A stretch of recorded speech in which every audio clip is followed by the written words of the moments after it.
over 800.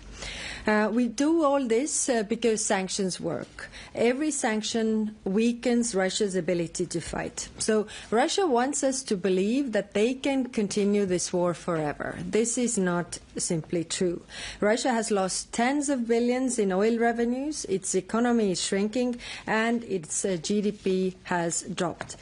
Sanctioning the shadow fleet has been particularly impactful. After our last sanctions package, the 17th sanctions package, the oil exports from Russia via the Black Sea and Baltic Sea routes declined by 30% in a week. Only in the month of May, Russia's sovereign wealth fund declined by 6 billion, from 42 billion to 36 billion US dollars. And it could run out of money by next year. By cutting off revenue streams, we prevent them from refilling their war chest. Every day Russia lies about its desire for peace. Putin is taking the world for a ride. Together with the United States, we can really force Putin to negotiate seriously. Every day Russia continues its war, the price must go up, and that's why we are proposing this 18th package of sanctions. Thank you. Thank you, HRVP Kallas. We can take a couple of questions. Jorge.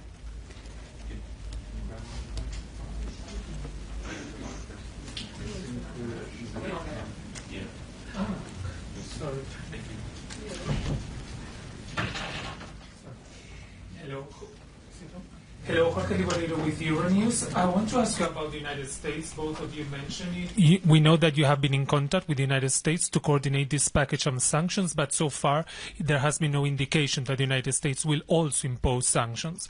The key question now is on the price cap on Russian oil. It was agreed at G7 level. Can you give us a guarantee that the European Union will lower the price cap on Russian oil even if you don't get the participation of the United States, or is this completely dependent on what President Trump chooses to do? Thank you both. So we have always been very coordinated on in the G7 on the topic of the oil price cap, and I'm very much looking forward to the discussions that we're going to have in Canada in about a week.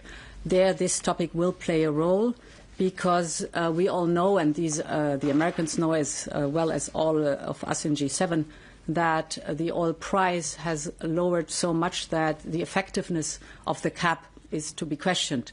And therefore, we all want to lower the oil price from $60 per barrel down to $45 per barrel. Very much looking forward to that. My assumption is that we do that together as G7. We have started that as G7. It was successful as a measure from the G7, and I want to continue this measure as G7. Nothing to add.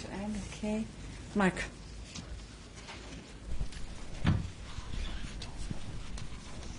Does it work or not? Yeah, it works. Good afternoon, Mark Peperkorn, Volkskrant, Netherlands. It's two questions. One is a follow-up, because you say, Madam President, you say, I'm looking forward to the discussions in the G7. How confident are you that the cap of $45 per barrel will actually be implemented? And two, maybe for Mrs. Kallas, because you said the revenues of Russia would be hit hard by this $45 a barrel cap. Do you know how hard? Do you know what would this cost Russia? Thanks. So, to the first part of your question, our teams have, of course, been in touch with all the G7s, but also specifically with the United States. And I have also spoken several times to Senator Lindsey Graham, who is the initiator of the American package of sanctions.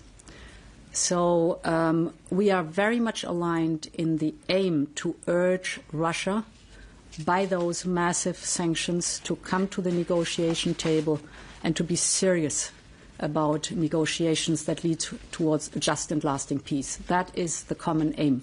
We have different instruments. These are different sanctions packages, but we are very much aligned in the aim.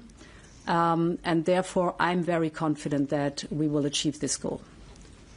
There's one point on the revenues, perhaps. if you allow, Kaja, a figure that struck me in the discussion about energy. I think it was in our college that the energy commissioner presented those figures. At the beginning of the war, Russia had 12 billion euros of energy or of revenues from fossil fuels from Europe per month, 12 billion. And now we're down to 1.8 billion, still too much. So we are phasing out Russian fossil fuels. The proposal is on the table from the Commission. But this shows how much, only if you look only at the European or the revenues from Europe to Russia, how much these different measures have already had an impact on reducing the revenues of Russia. Yes, and to add to that, it is accumulating as well. I think we were also surprised that the last sanctions package on the shadow fleet had such a big effect that it was really reducing the revenues from oil exports from or via the Black Sea and Baltic Sea by 30%. Because we have done a lot of sanctions, but that now they are also starting to accumulate, and that's why I can't give you an exact number, but we feel that these sanctions have a huge effect together with the other sanctions that we have already done. Thank you, President. Thank you, HRVP, and thank you for your participation. I wish you a good afternoon.